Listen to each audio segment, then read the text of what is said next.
Seguinos en Instagram, @ecomedios.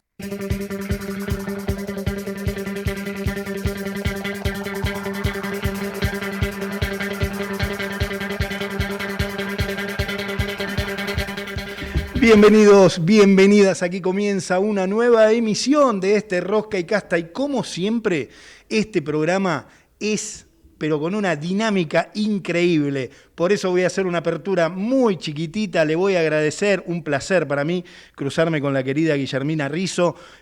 Nos deja siempre la casa en orden. Venimos, nos sentamos, queda la audiencia ahí. Yo te propongo que nos presentemos en sociedad. Arrancamos así de rápido porque ya tengo una entrevista en línea.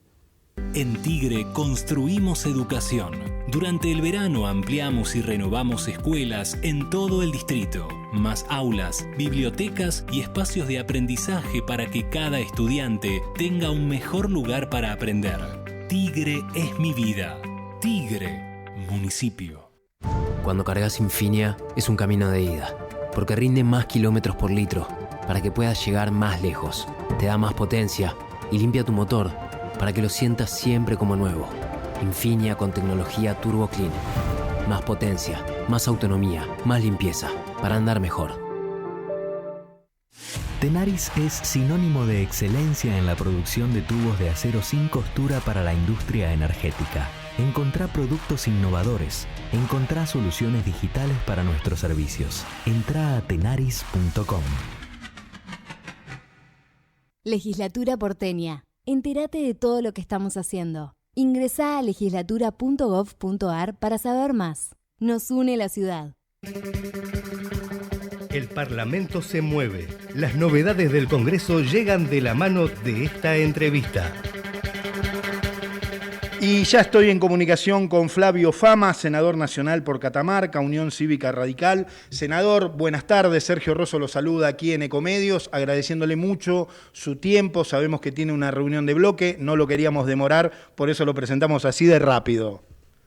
Gracias, Sergio. Buenas tardes. ¿Cómo están ustedes? Un placer hablar con usted. Bueno, a ver, senador, quería preguntarle la posición, de alguna manera el radicalismo, corríjame usted si estoy en lo cierto, pero queda como juez en esta situación de los pliegos de los cortes de la Corte Suprema, del Hijo y Mansilla. No creo que sea así. Yo creo que hay 72 senadores que serán los que van a votar y en definitiva van a terminar definiendo, si es que esta reunión se da en definitiva en algún momento, cuál será el nivel de acuerdo o no que tengan ambos jueces para la Corte. Uh-huh. Obviamente el radicalismo, mire, en este momento está empezando una reunión de bloque, por eso que usted dijo lo que dijo. Esperemos poder encontrar, digamos, un camino que contenga, digamos, un poco lo que cada uno de nosotros pensamos, pero sobre todo lo que la Unión Cívica Radical ha sostenido durante muchos años, ¿no? Que es la bandera de defender la institucionalidad. Esta designación por decreto es un poco polémica, al menos, ¿sí? Uh-huh, sí, claro. Yo digo, es legal, pero no es tan legítima que digamos. Se aprovechó una semana de receso para hacer la designación, a mi criterio innecesaria. Y es por eso que yo soy uno de los senadores que de alguna manera ha opinado en su momento que esto se resuelve en el recinto, hay que llamar una reunión y bueno, que haya quórum y que los senadores decidan. Y será cada uno de los 72 senadores los que definiremos el acuerdo o no para cada uno de los jueces. Y, senador, dentro del bloque, lo que me pueda decir, lo que me quiera decir, ¿cuál es la postura del bloque? Digo, ya sabemos cuál es su postura, mayoritariamente a favor o en contra de esta designación y de esta manera. Mire, yo, Sergio, no acostumbro a comentar cuestiones ni posiciones personales de los senadores del bloque. Yo prefiero sinceramente ir a la reunión, tengamos una reunión y si hay una definición, ahí sí, digamos, comentar la definición. Lo que sí le puedo anticipar es que no hay todavía una definición unificada, no hay una decisión unificada, es como que hay distintas visiones al respecto, y lo que vamos a tratar es hacer lo que hay que hacer, digamos, sentarnos a trabajar y encontrar una fórmula común. Si eso no se encuentra, y bueno, se dará libertad de acción y cada uno de los senadores votará como cree que tiene que votar en el marco de esta cuestión que se ha tornado un poco embarazosa ya para el Senado. Creo que estas designaciones y todo este procedimiento no le hace bien a nadie, no le hace bien al presidente de la Nación, no le hace bien al Senado, y mucho menos le hace bien, digamos, a cada uno de los candidatos. Pónganse en el lugar de los candidatos, todo el mundo habla de ellos, y yo calculo que ellos también seguramente estarán ansiando una definición al respecto. Es muy cierto lo que dice, senador. Incluso el candidato, hoy juez de la Corte, Mansilla, había dicho en su exposición que no veía con buenos ojos asumir por decreto, que luego finalmente terminó haciéndolo. Sí, realmente me parece que ahí hay un problema también, digamos, si bien siempre la discusión estuvo centrada en la aceptación del juez Ariel Lijo, García Mansilla claramente dijo eso. Yo estuve en la audiencia cuando se lo preguntaron y claramente dijo que no, él no aceptaría. Finalmente terminó aceptando. Esto genera un problema adicional, digamos, en esta discusión, pero creo que todo esto tiene que tener un corte. Por eso que esto tiene que tener un corte, tiene que tener una definición por parte del Senado, y después cada uno de los actores sabrá lo que tiene que hacer. La Corte definitivamente no le va a tomar juramento al hijo porque, por las razones que ya sabemos, no puede estar en dos juzgados simultáneamente. No veo que el hijo vaya a renunciar a Comodoro Pi, sobre todo en un escenario en donde hay una incógnita tan grande, y la decisión de García Mansilla tampoco aporta, digamos, a resolver el tema. Pero como todas las cosas, Sergio, esto hay que discutirlo, hay que sentarse en el recinto, hay que bajar y hay que votar, y que esto se resuelva de una vez por todas, porque el país está necesitando muchos otros debates mucho más interesantes que los jueces de la Corte, que son muy importantes, que defienden la institucionalidad, que dan seguridad jurídica. Por eso que hay que resolverlo rápido. Es importante, pero también tenemos muchos otros temas. Sin dudas. Estoy hablando con Flavio Fama, senador nacional por Catamarca, Unión Cívica Radical. Quería preguntarle, senador, desde su mirada, desde su experiencia, apenas asumió en la Corte, García Mansilla se alineó con la mayoría del tribunal. ¿Qué lectura política hace de esta decisión y qué consecuencias cree que usted puede haber si es que las hubiera? No creo que tenga ninguna consecuencia. La consecuencia es que le denegaron la licencia al juez Lijo, como lo dije. Yo creo que este era un fallo previsible. Había ya jurisprudencia por parte de la Corte al respecto, con lo cual a nadie tiene que, sorprender, esta resolución. Entiendo que el juez García Mansilla estaba en la misma línea y por eso votó así. Bien, quería preguntarle, quiero que me interprete bien la pregunta, ¿cómo influyen los gobernadores radicales en la decisión que tomará el bloque en el Senado?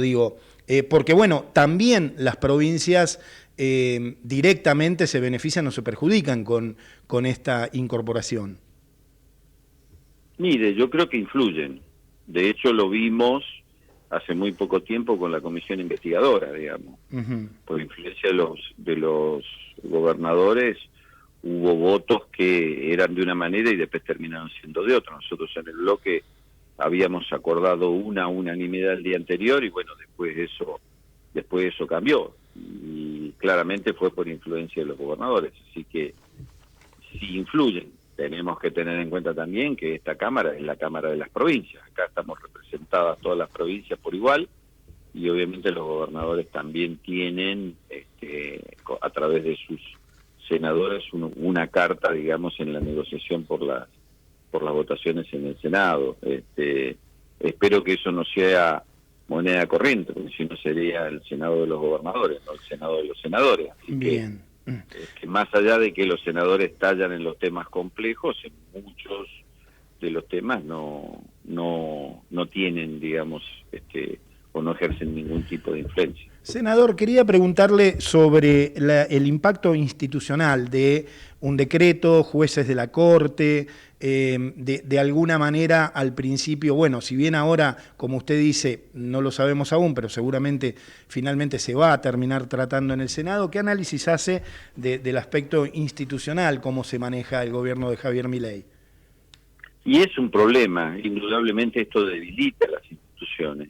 El gobierno actual tiene una serie de, creo que al menos 60 DNU versus unas 15 leyes aprobadas, y el gobierno no puede decir que no lo hemos apoyado. Nosotros en el Senado, y quien les habla, ha apoyado casi todas las leyes que ha presentado el Poder Ejecutivo. Fíjese que ahora nadie está hablando de una ley que es muy importante, que es la ficha limpia. Claro, absolutamente. ¿Por qué? Porque al gobierno le conviene que se dilate y pueda no aplicársele, se demore el tratamiento y la aprobación, y en definitiva se apruebe más allá de los plazos legales para que Cristina Kirchner pueda ser finalmente candidato. Fíjese cómo la política también influye en esto. Yo estoy convencido que el gobierno la quiere aprobar la ficha limpia, pero después de que Cristina sea candidato, porque es el rival, digamos, a vencer. Así que sí influye definitivamente, porque yo le doy un ejemplo, los acuerdos con el fondo. Fue el radicalismo quien aprobó el acuerdo con el fondo con Martín Guzmán, cuando el kirchnerismo no quería aprobárselo. Fuimos nosotros le dimos un acuerdo para que la Argentina no caiga en default en el año 2022, usted lo recordará muy bien. Absolutamente. No hay ningún motivo para que ahora no suceda lo mismo. Evidentemente, lo que hay que conocer es el contenido del acuerdo. El decreto solo dice apruébase el acuerdo. Todavía no conocemos el acuerdo. Está en discusión en diputados, como DNU que es. Supongo que diputados hará el trabajo y podrá verificar todas estas cuestiones. Otro tema es la ley que rige la aprobación de los DNU, que es una ley del kirchnerismo que hay que cambiarla claramente, pero ese es otro tema. Ahí le voy a hacer la última, senador, agradeciéndole mucho su tiempo. Sé que demoró la entrada a una reunión para hablar con Rosca y Casta, cosa que le agradecemos eternamente. Martín Lustó sostiene que un DNU no puede reemplazar la aprobación del Congreso, como bien usted lo decía, pero también en ambas cámaras y sobre todo por un endeudamiento. Ahí el bloque radical piensa como Lustó. Lo que es inconstitucional es la 26.202, creo que es el número de la ley que le mencionaba recién, que es el procedimiento para la aprobación de los DNU. ¿Por qué? Porque una ley para ser aprobada necesita el consentimiento de las dos cámaras, ¿verdad? Bien, así lo dice la Constitución. Y esta ley, a un DNU con una sola cámara que lo apruebe, ya lo transforma en ley. Bien. Con lo cual, un DNU podría ser mucho más fácil de aprobar que una ley. De hecho, obviamente, el presidente de esto ha tomado nota muy bien y utiliza los DNU para agilizar, según la versión oficial, digamos, las resoluciones que se demoran tanto en el Congreso, pero claramente es inconstitucional la ley, no el DNU. El DNU es legítimo, que el gobierno lo puede hacer, uno puede discutir si está bien o no, yo no estoy de acuerdo. Pero es legítimo y bueno, son las reglas del juego, lo que hay que hacer es cambiar la ley que los reglamenta. Senador, clarísima la aclaración, nos aporta mucho a mí y a mis oyentes, le agradecemos mucho la comunicación con Ecomedios. Hola, ¿me escucha ahí? No, le decía que muy válida la aclaración, le agradecemos mucho la comunicación aquí con Rosca y Casta. Muchas gracias a ustedes, que tengan un buen día. No, al contrario. Bueno, pasó aquí en Rosca y Casta Fabio Fama, senador nacional por Catamarca de la Unión Cívica Radical, antes de entrar a una reunión de bloque donde la Unión Cívica Radical tomará postura sobre los pliegos, sobre todo del hijo, y la cuestión que tiene que ver con el FMI. Seguro escuchaste de nosotros, seguro escuchaste mucho de nosotros. Somos un río enorme y mucha costanera para caminar. Somos un mundo de sabores y muchos momentos para compartir. Somos cuna de campeones y mucha pasión por la celeste y blanca. Somos movimiento, creatividad y talento. Mucho talento. Rosario es mucho más. En verano, usa el aire acondicionado en 24 grados para refrigerar tu hogar. Cuida la energía. Sumate al cuidado del planeta. Edenor. Somos PAE, líder global de energía. Ofrecemos productos y servicios a la industria y estaciones de servicio. Nuestra producción de petróleo y gas abastece al mercado local y al de exportación. Producimos combustibles de máxima calidad en la refinería más moderna de Sudamérica. Invertimos, innovamos, crecemos. Somos PAE, energía para la industria. Sin agua estancada, prevenís el dengue. Vacía, limpia y cepilla los recipientes que acumulen agua para eliminar larvas y huevos del mosquito que lo transmite. Encontrá más recomendaciones en buenosaires.gov.ar/dengue. Buenos Aires Ciudad. Vamos por más. El espacio de Matías Bonelli. Un oasis de realismo e información económica en medio del desierto de la desinformación. Y ya está presentado en Sociedad, lo voy a saludar a Matías Bonelli. Matías, bienvenido, ¿cómo estás? Sergio, ¿cómo estás? Bien, muy bien, ¿vos? Bien, muy bien, por suerte. Bueno, Mati, ¿por dónde nos llevas hoy a navegar? Mira, hoy nos vamos a ir a Bahía Blanca, donde todavía siguen los problemas serios por las inundaciones. Y nos vamos a centrar en este caso en particular en lo que tiene que ver con el agro, digo, más allá de que obviamente toda la situación social es hiper compleja. Bueno, también tenemos que mirar a lo que es la industria, ¿no? Porque es lo que queda, lo que viene después, es cómo queda el ritmo de la actividad. Y ahí tenemos dos cuestiones, te decía el agro, pero también tenemos lo que es la industria, hoy paralizada en muchos casos, en una buena parte de las empresas, por un problema que no logran solucionar hasta el momento, que es la provisión de gas. Eso está generando el freno de muchísimas actividades y obviamente lo que puede generar después en lo que son los salarios, ¿no? Por ejemplo. Bien. Y después tenemos también otra cuestión muy particular, que es la que se da en el campo. Son casi 2 millones las hectáreas que hoy están bajo el agua, que terminaron por destruir muchos cultivos, pero ahí aparece algo muy particular, que es que, bueno, habrás visto las imágenes vos también, de rutas totalmente destrozadas. Matías, tremendo, tremendo. Esas rutas destrozadas también representaron vías destrozadas.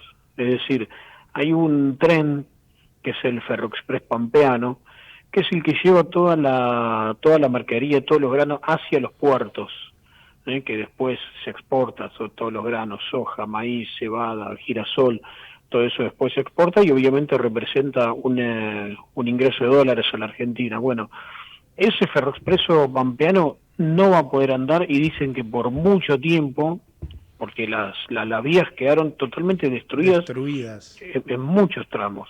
Incluso dicen que pueden tardar entre 10 meses y un año las obras para reponer todo eso. Entonces ahora lo que están viendo los productores e incluso la industria y los exportadores es cómo hacer el traslado de toda la mercadería a los puertos, y lo van a tener que hacer obviamente no en tren, sino en camiones. El camión tiene dos problemas. Obviamente traslada mucho menos por una cuestión de capacidad que el tren, pero además sale mucho más caro. Claro. Entonces eso está generando un sobrecosto mucho más grande para los productores y para la industria que no tenían previsto. Y todo esto en medio de una situación, de un escenario de que ya habíamos hablado en otras oportunidades, que es las retenciones, ¿no? Este impuesto que deben pagar los productores o los exportadores a la hora de vender sus productos al exterior. Es decir, un panorama muy complejo. Cuando hablamos de este tipo de cuestiones se puede trazarlo desde muchas aristas. Bueno, este evidentemente es otro y que va a generar un inconveniente y un sobrecosto durante muchísimo tiempo. Estamos hablando, te decía, de más o menos un año hasta que el Ferroexpreso Pampeano pueda volver a funcionar normalmente. Matías, indudablemente es una dificultad adicional el análisis y lo que nos estás contando a las dificultades que ya venía teniendo ese sector. Sí, claramente, sí, pero sobre todo en las retenciones, ¿no? Que es una pelea viejísima. Absolutamente. que tiene el sector con el gobierno, y después con precios internacionales que no están pasando por su mejor momento. O sea, si algo le faltaba por lo menos a esta parte del agro, a este sector del agro, es eso, ¿no? Que apareciera esto, que no solo generó pérdidas por los suelos, aunque me dicen que lo que se perdió en producción no es tan grave como podría haber sido en otro lugar y en otro momento, pero que sí tiene la otra lista que te contaba, ¿no? Que es el de transporte, que no va a poder hacerse como se suele hacer justamente por la destrucción que generó el temporal. Matías, impecable como siempre el análisis, me quedo pensando, nos quedamos pensando, Sí. Y además hay otra dificultad adicional que es el estado de las rutas, ¿no? Que Claro, al meterle, digo, Sí. o al imaginar mayor También. tránsito pesado, bueno, mayor Sí. deterioro también. Sí, mira, para que te des una idea, dicen que por un vagón son 2 camiones. Claro. Ahí para que te des una idea de lo que decimos del tránsito, obviamente el sobrecosto también. Y también pensemos que hay rutas que quedaron mal, ¿eh? No es que las rutas quedaron espectaculares, No, o sea, no, claro. va a demorar esto un tiempo. Matías, muchísimas gracias como siempre. Abrazo. Matías Bonelli con su columna económica y política aquí en Rosca y Casta.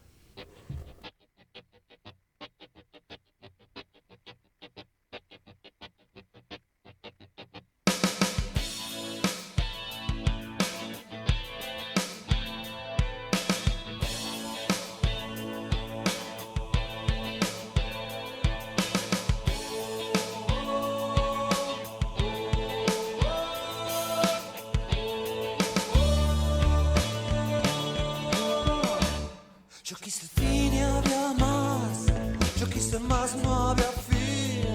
Lo que yo quise encontrar estaba atrás y no aquí.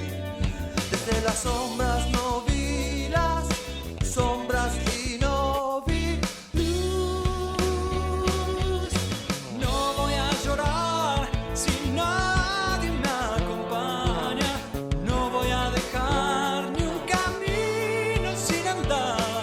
Aunque sea el fin del amor, yo he visto el fin del disfraz. Yo quiero el fin del dolor, pero no hay fin, siempre hay más. No existe sombra, no existe culpa, no existe cruz. No voy a esperar las caras que yo extraño. No voy a esperar que el destino hable por mí.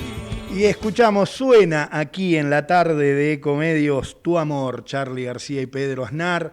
Te contaba al principio de este programa que teníamos mucha dinámica. Ya está en línea directamente desde Maryland, Estados Unidos. Ahora le voy a preguntar si efectivamente está ahí. Ya estamos en comunicación con Claudio Loser, economista y ex director del FMI. Claudio, bienvenido. Sergio Rosso lo saluda aquí en Ecomedios. ¿Cómo está? Muy bien, Sergio. Acá estoy en el estado de Maryland, más o menos a medio kilómetro del límite con Washington, D.C. Ahí está ahí, al lado de la cocina, podemos decir. Estoy en Vicente López, digamos. Muy bien, muy bien. Claudio, bueno, primero agradeciéndole mucho su tiempo, agradeciéndole la comunicación con Ecomedios, con Rosca y Casta. Bueno, por aquí, en estas horas, la información pasa por el acuerdo con el FMI. Quería arrancar preguntándole, Milei firmó un DNU de acuerdo con el fondo, pero ¿esto es suficiente, digamos, que el presidente de la Nación firme este DNU? ¿Qué quiere decir? Digo, porque el fondo finalmente es quien decide si el acuerdo está o no está. Bueno, primeramente que para decir que está el acuerdo, yo no digo que está el acuerdo hasta que el fondo diga hay un acuerdo a nivel técnico. Bien. Eso es la experiencia, eso es una cosa. En términos de lo que el presidente hizo con el DNU, eso no es un requisito, aunque puede ser bien visto, no es un requisito del fondo. En mi experiencia nunca vimos, y después tampoco yo he visto, que el fondo le diga hágalo aprobar por el Congreso. Eso es un tema interno complicado. Yo entiendo que es muy complicado, pero es un tema interno. ¿Cómo lo han presentado? que no aparezca como aumento de deuda en vez de que sea aumento de deuda, ese es un tema diferente. Ya voy a ir ahí a los detalles para que usted nos ayude a entenderlo, pero qué importante lo que nos está diciendo. Digamos, no es que pase por el Congreso, en este caso, un requisito del fondo, pero sí sería bien visto para los inversores tener cierto respaldo. ¿Cómo ve usted esa parte? Evidentemente es un respaldo muy, muy importante que el Congreso lo apoye, porque eso quiere decir que hay una serie de medidas en términos, digamos, fiscales, monetarios y estructurales que el Congreso estaría apoyando.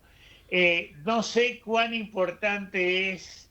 Evidentemente es algo positivo, eso sí. Bien. Lamentablemente no puedo ser más concreto respecto de esto, no porque sepa y no lo quiera decir, sino porque más no sé. No, está clarísimo, Claudio, por eso yo trato de preguntarle cuestiones que no tengan que ver con el día a día, porque usted está allá y bueno, queremos más un análisis, si me permite, técnico y profesional de lo que usted sabe y de lo que su experiencia indica. A ver, en cuanto al desembolso, por supuesto que esto tampoco lo sabe, pero le pregunto al economista, le pregunto al exdirector del FMI, ¿cree que va a ser el desembolso va a ser total, que va a haber una parte, que luego va a venir en cuotas? ¿Qué posibilidades cree más concreta?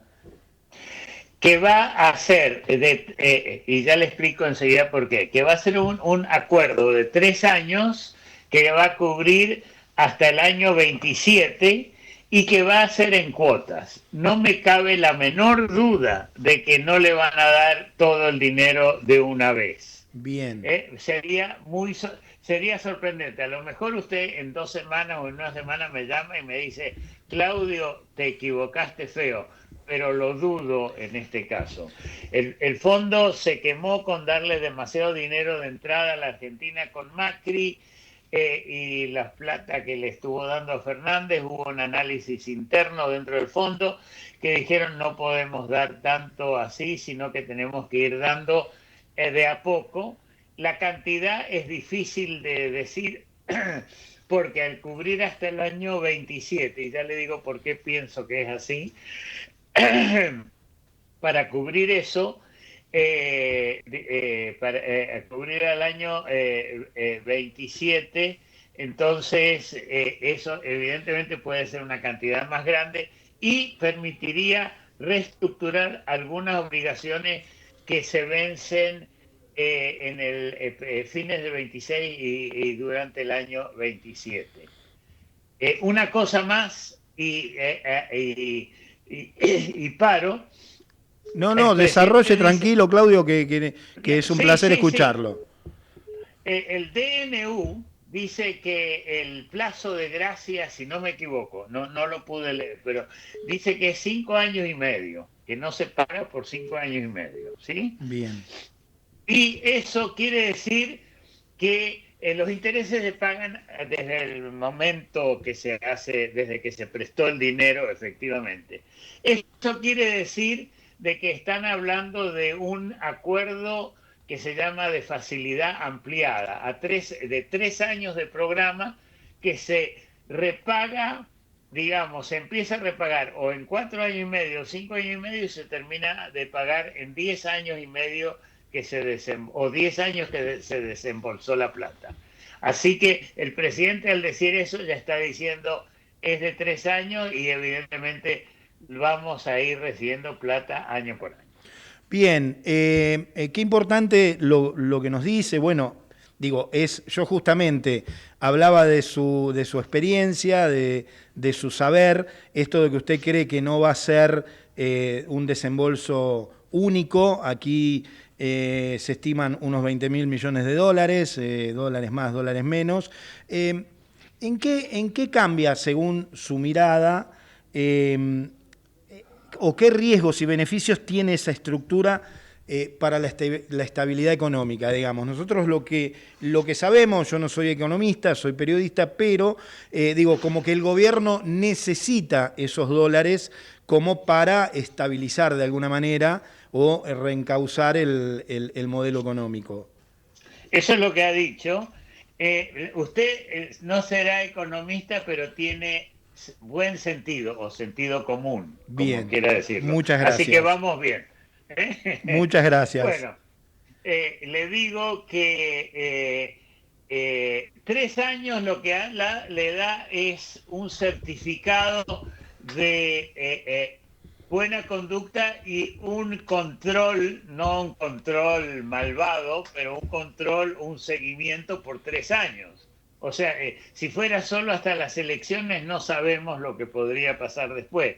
De esta manera le dice, bueno, yo te estoy dando dinero, no todo lo que querés, no quiero que lo gastes, quiero que lo tengas para momentos realmente difíciles, tendrás que ir sacando el cepo, tendrás que ver eventualmente cómo mover el tipo de cambio, no creo que digan nada ahora mismo, y te estamos apoyando, entonces la Argentina con eso puede mejorar su riesgo país y puede ir no solo a los organismos, sino también a los mercados. No hablemos de lo que pasó ayer y lo que pasó hoy, culpa del presidente Trump, porque ese es un tema aparte que afecta no a la Argentina sola, sino a todos los países. A todo el mundo. Ahora después le voy a hacer una pregunta respecto a eso. Por aquí se dice que el FMI exigiría una devaluación a cambio del préstamo. Sabemos que el ministro de Economía, Caputo, es bastante reticente a que haya una devaluación. ¿Cree que se puede postergar la devaluación o si es un requisito del fondo no habrá manera de evitarlo? A mi juicio, el fondo va a tener alguna paciencia. ¿Por qué? El fondo evidentemente dice el tipo de cambio está atrasado, no lo dirá directamente, pero es una preocupación. Pero la parte fiscal, la parte monetaria y la cuenta corriente, o sea, exportaciones menos importaciones están en negro, está todo, eso está bien. Entonces le dice, con todo eso puede haber salidas de capitales y todo eso, pero lo fundamental está hecho y por eso te podemos dar este plazo hasta por lo menos las elecciones. Eso es, mire, yo estoy mirando por la ventana de mi casa a ver si encuentro el fondo que está a 50 cuadras de mi casa, pero bueno, no alcanzo a ver. Está ahí nomás. Hay una cosa, Claudio, estoy hablando con Claudio Loser, economista y exdirector del FMI, que usted lo deslizó así al comienzo de la entrevista, pero yo quiero profundizar en el tema. Aquí también se dice que el acuerdo con el FMI no significa mayor deuda.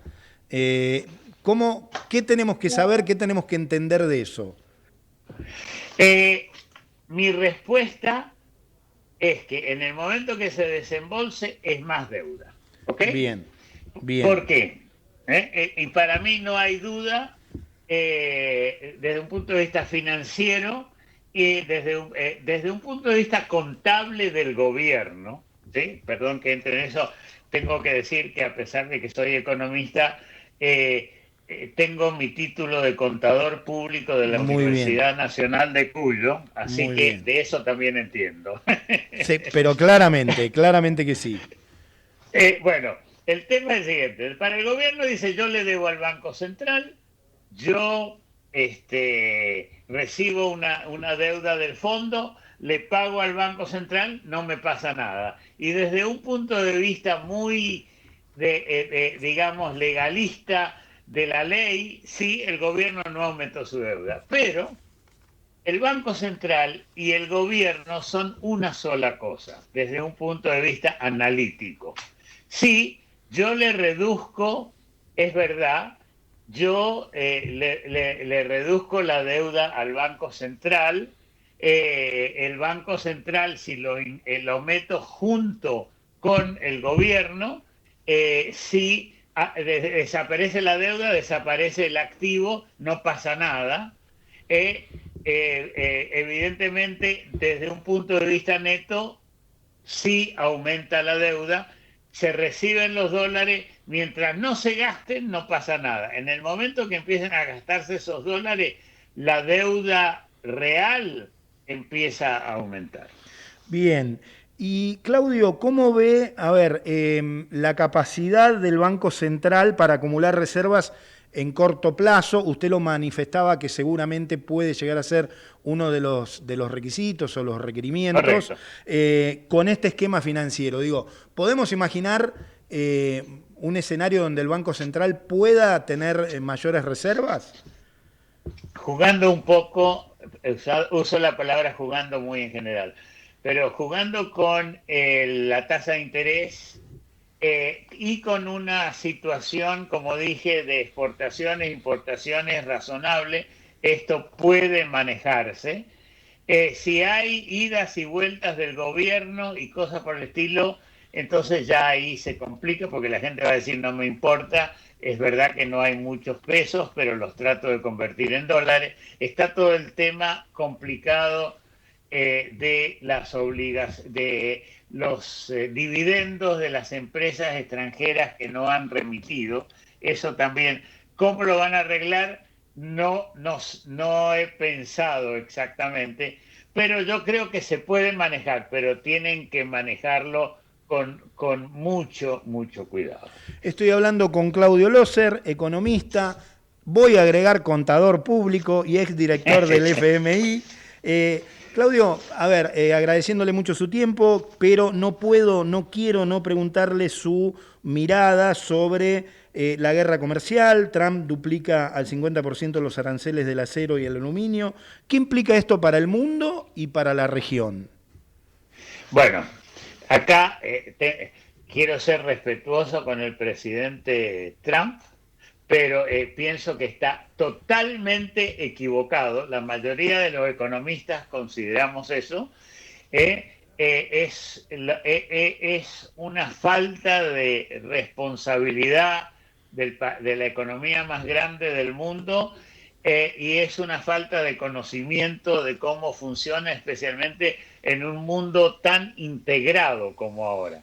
Porque cuando había guerras comerciales hace 80, 90 años, no había integración, pero hoy que Canadá, Estados Unidos y México son una economía, pasan las fronteras, las piezas para formar los autos, le venden autos semi-canadienses los Estados Unidos a Canadá y semi-estadounidenses a Estados Unidos, y lo mismo pasa con México, y esto es muy irresponsable, y además se van cambiando las posiciones muy rápidamente, entonces la gente tiene gran incertidumbre, así que eso más la forma poco, digamos, prolija de cómo están tratando de cortar con la motosierra acá, más crea problemas. Es decir, sí. Claudio, es decir que es un retroceso en términos comerciales.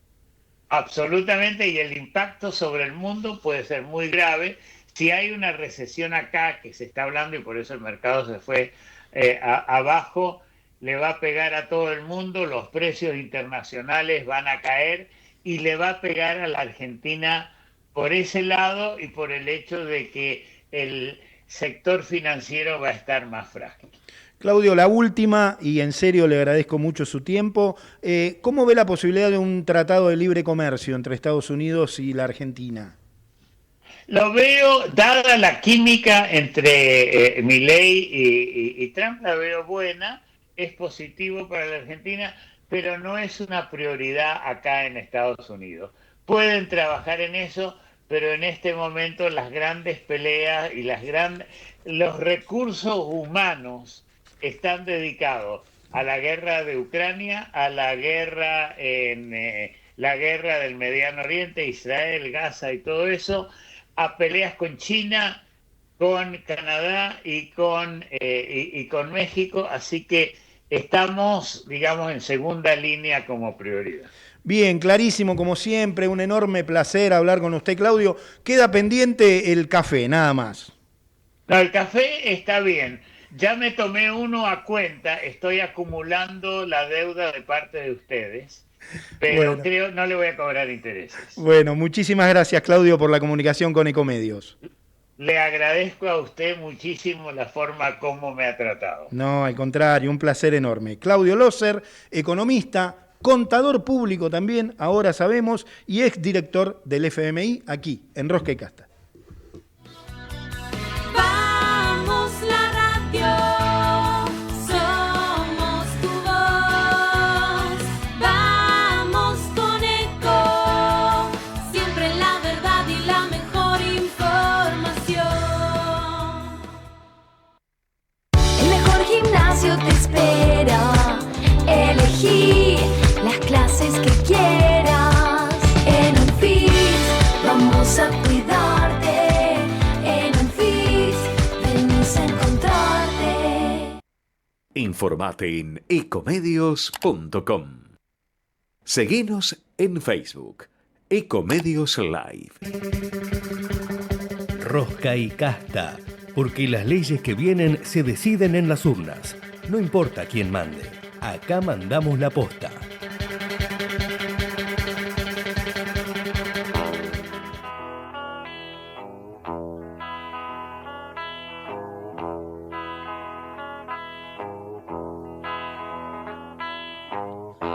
Tengo tiempo para saber si lo que sueño concluye en algo. No te apures, ya más loco, porque es entonces cuando las horas bajan. El día es vidrio sin sol. Baja la noche, te oculta la voz. Y además vos que eres sol, despacio también deshallar la luna. Y suena aquí en la tarde de Ecomedios este tema simbólico, extraordinaria, Bajan de Spinetta. Y yo ya te anuncio que estoy en comunicación con Alejandro Grillo, legislador de la Ciudad Autónoma de Buenos Aires, de Unión por la Patria. Alejandro, bienvenido. Sergio Rosso te saluda aquí en Rosca y Casta. ¿Cómo estás? ¿Qué tal, Sergio? Gracias Bien. por llamarme. Buenas No, tardes. al contrario, gracias por la comunicación. Alejandro, a ver, hace unos días el jefe de gobierno abrió el periodo de sesiones ordinarias. Allí le pidió a la oposición no boicotear ni obstruir su gobierno. Quería preguntarte cómo es hoy la vida política y legislativa en la legislatura de la Ciudad de Buenos Aires. Bueno, a propósito de la sugerencia que hizo el jefe de gobierno de no boicotear, nosotros la verdad que el año pasado no solamente no hemos boicoteado, sino que nos hemos tomado muy en serio el trabajo minucioso en el análisis, en el debate y en en el contrapunto con el proyecto que mandó el Ejecutivo del Código Urbanístico, por ejemplo. Bien. ¿No? A partir de nosotros estábamos ansiosos de poder trabajar el tema que él anunció en marzo y mandó acá recién en agosto, casi septiembre, con lo cual se tomó su tiempo para mandar el proyecto y después, bueno, nosotros en 3-4 meses tuvimos que comprimir todo un laburo muy tedioso, porque imagínate que había sido un proyecto que no había pasado siquiera por el debate en las 15 sedes comunales, no había tenido la intervención de los consejos consultivos, etcétera. Así que no se puede quejar, nosotros hemos trabajado a la par que del oficialismo el año pasado. Este año, bueno, al ser un año electoral, seguramente la actividad política de la legislatura estará teñida también por el debate público, en el cual nos encontrará, por supuesto, marcando las cosas en las cuales estamos desconformes y acompañando aquellas donde creemos que tenemos que acompañar. Bien, bien. A ver, hay un tema en la ciudad que por estos días se está llevando todas las miradas que tiene que ver con la seguridad. ¿Cómo ves lo que está ocurriendo con la pelea entre gobierno de la ciudad y la nación por esos presos puestos provisoriamente en las alcaldías, pero que se escapan en el medio con el cambio de ministro de Seguridad? Bueno, acá el ministro vino hace días pasados a reunirse, estuvimos 6 horas debatiendo, preguntando, escuchando y repreguntando con el ex ministro Wolf acá en la Comisión de Seguridad. Nosotros veníamos insistiendo en la necesidad de poder interpelar al ministro porque no paraban de fugarse detenidos semana tras semana.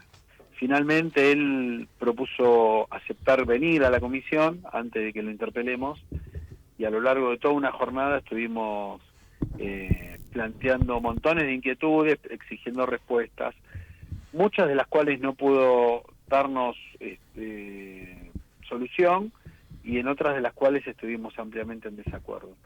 El tema es que él vino con una posición y a las 24 horas de la reunión con nosotros terminó... Ya no estaba. Terminó dejándole el lugar a no sé si le pidieron la renuncia, si él decidió renunciar. Su argumento fue que era para ocuparse de una campaña, la cual por aquel entonces parecía ser el candidato opuesto por el jefe de gobierno a primer legislador. Bueno, en definitiva, no tuvimos ese día una respuesta convincente para nosotros, porque en realidad lo que vino a hacer Wolf fue a decir que no podía hacer nada. Propongo inclusive que chusmees la versión taquigráfica. Nos vino a dar excusas de por qué la ciudad no tenía herramientas ni tampoco tenía voluntad política de resolverlo. Yo entiendo que en parte algunas de las cosas que él planteó son entendibles, porque el gobierno nacional no le acepta el traspaso de los detenidos, entonces fue acumulándose detenidos, casi 2.500 detenidos repartidos en las alcaldías y en las comisarías, no solamente en las alcaldías, también en las comisarías. Y son lugares que no están preparados para albergar a semejante cantidad de detenidos. Claro. Entonces, yo recuerdo que ese día nos fuimos de acá todos casi asustados porque nos dijo que había asesinos a una puerta de distancia de la calle y que teníamos que tener miedo. Eso nos dijo a nosotros el propio ministro de Seguridad. En la legislatura, digamos, en esta interpelación, claro. Sí, con lo cual, viste, fue insuficiente, por supuesto. La verdad que lamentamos muchísimo esas declaraciones porque fueron insuficientes. Alejandro, después... sí, perdón que te corté, no, seguí. No, después nos aclaró cosas que nosotros ya sabíamos, viste, que la potencial, primero, esta legislatura le dio al Ejecutivo hace varios años la posibilidad de un presupuesto para financiar la construcción de un pabellón en Marcos Paz, en la cárcel de Marcos Paz. Lo que pasa que con 1.400 vacantes, pero son 1.400 de la cárcel de Devoto, para terminar de desalojar la cárcel de Devoto. Para ninguna de esas vacantes es para los 2.500 detenidos que tiene hoy en día, al día de hoy, 11 de marzo, distribuidos en todas las comisarías y alcaldías. Alejandro, estoy hablando con Alejandro Grillo, legislador de la Ciudad Autónoma de Buenos Aires, de Unión por la Patria. A ver, sobre la creación de un servicio penitenciario propio en la ciudad, ¿lo ves viable? ¿Es una solución o generará más problemas de los que intenta resolver? ¿Cuál es tu mirada? Mi mirada es que es necesario. Nosotros somos el 24º distrito, la 24ª jurisdicción nacional, y en el camino a la plena autonomía, como desde nuestra Constitución reza, desde la concreción de nuestra Constitución, nosotros tenemos que ir adquiriendo cada vez más delegaciones que las necesitamos como porteños y porteñas. Por supuesto que estoy de acuerdo con con la creación de nuestro propio servicio penitenciario. Ahora, las características, las peculiaridades, el formato jurídico, la administración, la infraestructura, etcétera, será algo que surja del debate político en esta casa. Así que yo sé que ellos mandaron la semana pasada, el Ejecutivo mandó un proyecto, lo estuvimos hojeando. En algunas cosas podemos estar de acuerdo y en otras tantas no, pero confío en que fruto del trabajo responsable de los legisladores y legisladoras de todos los bloques, no solamente del nuestro, deberíamos intentar consensuar un texto que unifique las miradas y que nos permita construir entre todos y todas nuestro propio servicio penitenciario. Bien, Alejandro, ¿cuánta responsabilidad le adjudicás al gobierno porteño y cuánto al de Patricia Bullrich con toda esta situación de las comisarías, las alcaldías, esta disputa que hay entre ellos? Mirá, por supuesto que le adjudico cierta responsabilidad al gobierno nacional, pero el gobierno local, más allá de sus limitaciones, no se puede desentender del problema. Porque al final del día, Sergio, la inseguridad la sufrimos los porteños y las porteñas. Con lo cual yo puedo entender que vos tengas limitaciones y puedo entender inclusive en parte, una parte de lo que dijo Wolf la vez que vino, ¿no? Al decir que no le agarran los detenidos. Pero, si vos estás gobernando, no podés dar excusa. Vos nos tenés que proveer a todos los porteños y las porteñas nuestro derecho a estar seguros. Y si no lo hace el gobierno nacional, tenés que llevar adelante vos esa política. Entonces yo le adjudico por igual, pero un poco más al gobierno nuestro, al gobierno de la Ciudad de Buenos Aires, al gobierno de nuestro distrito, quise decir. Así que, decime. No, te quería cambiar de tema con algo que ha traído alguna controversia también, que es el anuncio de la construcción de la línea F de subte y la incorporación del Trambus. ¿Cómo ves estos proyectos? Ahí lo escuchaba a Santoro diciendo que no hay nada, que es marketing. ¿Cuál es tu mirada? ¿Cuál es tu posición? ¿Qué nos podés contar a mis oyentes y a mí? Mira, por un lado, porque no somos necios, lo del Trambús es una idea interesante, que me gusta, y aparte promueve la energía renovable, tiene cierta connotación ambiental, la verdad que es una idea interesante. Por el otro lado, la línea F de subte es una línea que la vienen prometiendo en el gobierno de la ciudad, es creo que la quinta vez que la presentan. Con lo cual, claro, permitime desconfiar de la... No mandaron un solo papel, no hay un pliego. Claro. No hay. Para mí, en el barrio le decimos que es una venta de humo. Y por otro lado, yo no sé si la línea F era la primera línea que había que hacer. Si vos analizás el recorrido de esa línea F, queda equidistante de líneas ya preexistentes. Claro. Y la conectividad, sobre todo de los barrios del oeste, que son los que más están perjudicados por la falta de subte. Me refiero a Villa Devoto, a Versalles, a Mataderos, a Lugano. Bueno, el Lugano quizás tiene un precario todavía servicio del premetro, pero nosotros tenemos que llevar la conectividad bajo tierra a los barrios donde todavía no las hay. Y la F viene a correr en forma paralela a la C y a la H. Bien. Y después en forma paralela a la D hasta Palermo.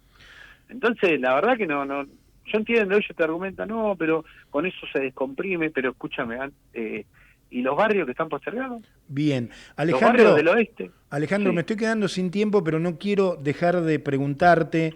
Están haciendo un relevamiento por los 48 barrios, estamos viendo que recorren, hablan con los vecinos.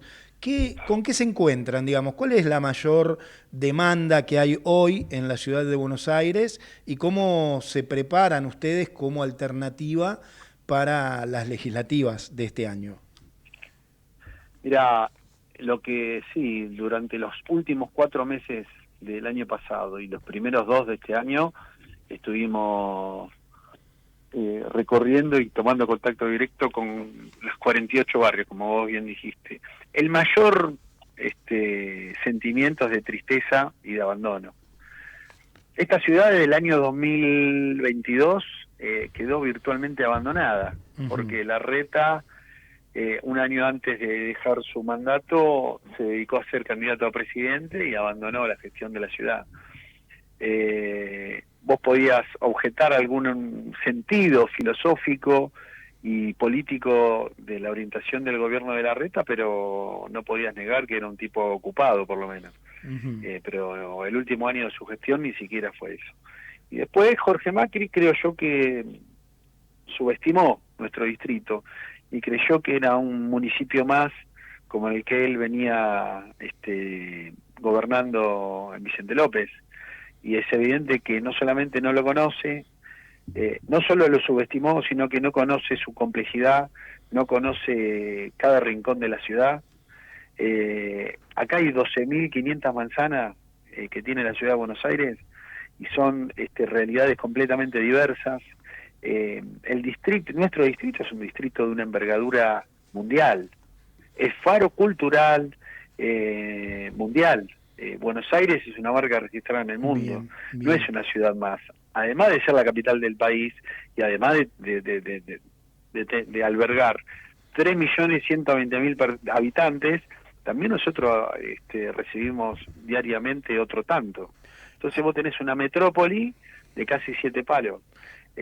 Yo creo que este gobierno de Jorge Macri no solamente subestimó esto, sino que además hasta ahora los funcionarios que viene teniendo no conocen y no han podido gobernar. Alejandro, te pido 1000 perdones, me quedé sin tiempo, solo me queda un ratito para los auspicios. Te vamos a volver a convocar, nos gusta hablar de política y nos gusta hablar mucho de la ciudad de Buenos Aires.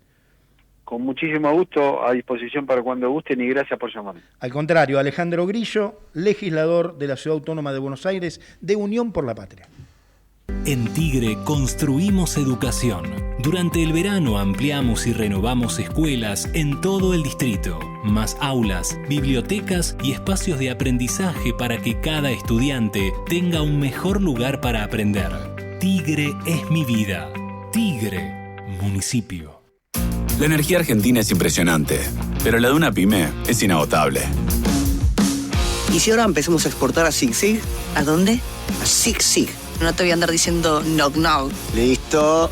En YPF generamos la energía para estar a la altura de tu energía y de cada pymes. YPF, Energía Argentina. Tenaris es sinónimo de excelencia en la producción de tubos de acero sin costura para la industria energética. Encontrá productos innovadores. Encontrá soluciones digitales para nuestros servicios. Entrá a tenaris.com. Legislatura porteña. Entérate de todo lo que estamos haciendo. Ingresá a legislatura.gov.ar para saber más. Nos une la ciudad. Seguro escuchaste de nosotros. Seguro escuchaste mucho de nosotros. Somos un río enorme y mucha costanera para caminar. Somos un mundo de sabores y muchos momentos para compartir. Somos cuna de campeones y mucha pasión por la celeste y blanca. Somos movimiento, creatividad y talento.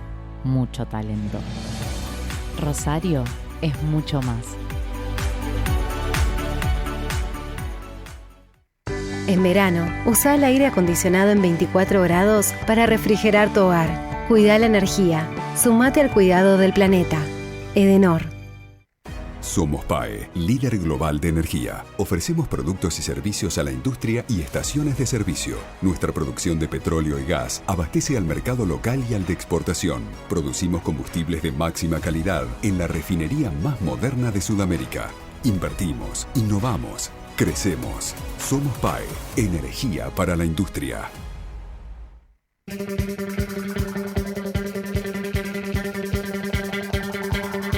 Y voló el programa, ya nos estamos yendo, no te mentí, te dije que era una dinámica infernal y así fue. Yo quiero agradecerle a mi equipo, que sin ellos nada de esto sería posible, en la producción ejecutiva Javier Pensic, en la producción periodística Matías Hurtak, en la operación él, Gerardo Subirán, ahí van los flashes, a él no le gusta mucho, pero ahí van hacia él.